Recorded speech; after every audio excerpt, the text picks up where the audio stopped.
बिस्मिल्लाहिर्रहमानिर्रहीम। अगस्त के अंदर जो है DHA लाहौर के अंदर टोटल कितनी प्लॉट्स और फाइल्स और इसके अलावा घर जो हैं वो ट्रांसफ़र हुआ है, हर महीने हम आपको बताते जा रहे हैं। तो अब क्योंकि ये एंड है तो मैं आपको ये बताऊंगा, लेकिन इससे पहले एक छोटी सी मैं आपको न्यूज़ आपके साथ शेयर कर लूँ। दिसंबर या जनवरी मैक्सिमम ये मैं आपको टाइम दे रहा हूँ, इसके अंदर जो है गवर्नमेंट जो है वो अपनी पॉलिसीज़ चेंज करने लगी है स्टेट बैंक की, और आपका शरह सूद जो है इस वक्त कोई 18-19% जो है ये मज़ीद नीचे आने लगा। इसमें 2 से 3% और जो है वो नीचे आ जाएगा, और जिसकी वजह से जो है ना अब पहले भी लोग बहुत से निकले हैं और रियल एस्टेट के अंदर इन्वेस्टमेंट कर रहे हैं या दूसरे सेक्टर्स के अंदर पाकिस्तान में इन्वेस्टमेंट कर रहे हैं। तो अब इसके नीचे आने से मेरा ख्याल है कि मज़ीद जो है लोगों का कॉन्फिडेंस आएगा कि हम अपनी चीज़ों को जो है ना शिफ्ट करें। तो ये एक न्यूज़ थी जो मैंने आपसे शेयर कर दिया। अब जिस तरीके से ट्रांसफ़र्स हो रही हैं वो हमारे पास नंबर्स आ चुके हैं, मैं आपका वक्त नहीं ज़्यादा लूँगा तो मैं आपको बताता हूँ। इस वक्त DHA लाहौर के अंदर प्लॉट, फाइल और हाउस जो है वो फ़ेज़ 1 से लेकर फ़ेज़ 4 तक एक प्लॉट जबकि एक घर जो है वो ट्रांसफ़र हुआ है। फ़ेज़ 5 के अंदर 3 और 2, फ़ेज़ 6 के अंदर 21 और 3, फ़ेज़ 7 में 82 प्लॉट्स और जो है 7 जो हैं वो घर हुए हैं। 8 में 23 और 1, 9 टाउन के अंदर 70 प्लॉट और 7 घर, इसके अलावा 2 फाइल्स भी जो हैं वो ट्रांसफ़र हुई हैं। जबकि 9 प्रिज्म के अंदर 130 जो हैं वो प्लॉट और 11 फाइल्स जो हैं वो ट्रांसफ़र हुई हैं, और फ़ेज़ 10 के अंदर जो है 40 जो हैं वो फाइल्स जो हैं वो ट्रांसफ़र हुए हैं।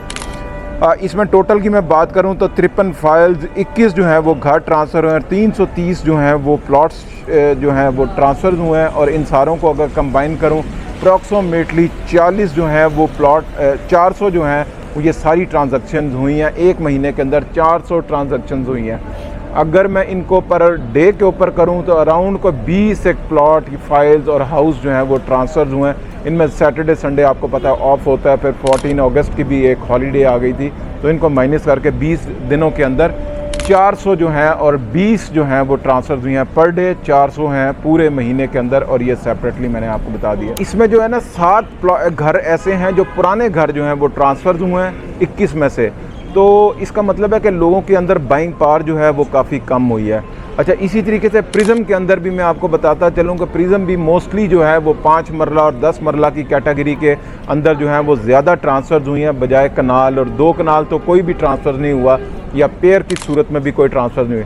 फ़ेज़ 6 में जो है तगड़े किस्म के कस्टमर थे जिन्होंने 7-7 करोड़, इवन 6.5 करोड़ और 7.25 करोड़ का भी एक कनाल का प्लॉट जो है वो ट्रांसफ़र करवाया। इसके अलावा अगर फ़ेज़ 8 की बात करूँ, TW में ज़्यादा ट्रांसफ़र्स हुई हैं, और XU और दूसरे सेक्टर्स में थोड़ी कम हुई हैं, और बड़ा जो कस्टमर था वो आया है यहाँ पे। और 7 में भी इस तरह मिला जुला रुझान रहा है, बड़े भी प्लॉट्स हुए हैं और छोटे प्लॉट्स भी हुए हैं। तो ये सारा कंबाइंड टाउन आपको पता है ज़्यादातर 5 मरले की कैटेगरी है। तो ओवरऑल अगर मैं बात करूँ तो यकीनन बाइंग पावर लोगों की कम हुई है, लोगों ने कम बाइंग की है, बड़े प्रॉपर्टी जो है वो कम बिकी है। ख़ास तौर पे कमर्शियल प्रॉपर्टी जो है उसमें काफ़ी कमी देखी गई है, काफ़ी स्टैगनेट हुई है मार्केट। और ख़ास तौर पर फ़ेज़ 7 अगेन मैं आपको कहूँगा फ़ेज़ 7 में और डेवलप फेज़ है, सारा कुछ वहाँ पे मौजूद है, कस्टमर भी है, सब कुछ है।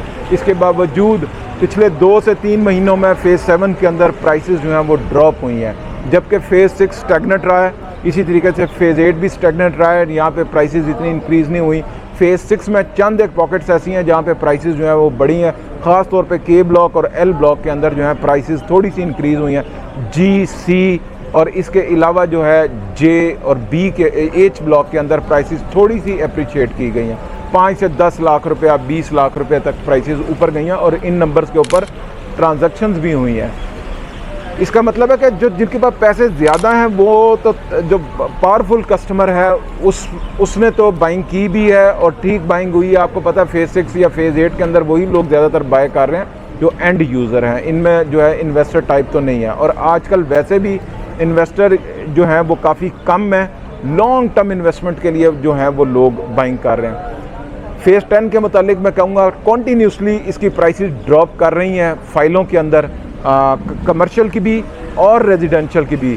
मैंने आपको पहले एक वीडियो के अंदर, आज से 20 दिन पहले आप मेरी पुरानी वीडियो देख लें, इससे पहले जो फ़ेज़ 10 की मैंने आपको लास्ट लॉन्च की है, उसके अंदर मैंने पहले बता दिया था कि ये प्राइसेस जो हैं वो डाउन हो रही हैं, और उस वक्त प्राइसेस जो थी 82-83 लाख की प्लॉट प्राइस थी फाइल की, और आज जो है वो 70 की। और मैंने आपको जो थंबनेल ही बनाया था वो 60 का बनाया था कि 60 के अंदर सितंबर तक मैक्सिमम मैंने आपको टाइम दिया था कि प्राइसेस जो हैं वो ड्रॉप कर देंगे, जबकि आज अभी अगस्त का एंड है और 1 मिलियन प्लस जो हैं वो प्राइसेस ड्रॉप की हैं। तो मेरा ये ख्याल है कि आने वाले सितंबर तक जो मैंने प्रेडिक्ट किया है इससे भी नीचे शायद ये प्राइसेस जा सकते हैं, जो 60 का मैंने नंबर बोला है। तो मैं यही कहूँगा कि बी केयरफुल। सितंबर वैसे ही थोड़ा सा जो है ना वो कंट्रोवर्शियल किस्म का है, पॉलिटिकल पॉइंट ऑफ व्यू से मैं आपको बता रहा हूँ कि इसमें कुछ भी चीज़ें जो हैं वो हो सकती हैं, लेकिन मेरा मानना है कि ज़्यादातर चीज़ें ठीक होंगी और आगे नवंबर दिसंबर के अंदर रियल स्टेट का फ्यूचर आपको ब्राइट नज़र आएगा। ख़ास तौर पर ये जो मैंने आपको फेजेस बताए हुए हैं और वो प्रॉपर्टीज़ जो ऑन ग्राउंड है उनकी मैं प्राइसेस जो हैं वो बेहतर होंगे। तो थैंक यू सो मच। अस्सलाम वालेकुम।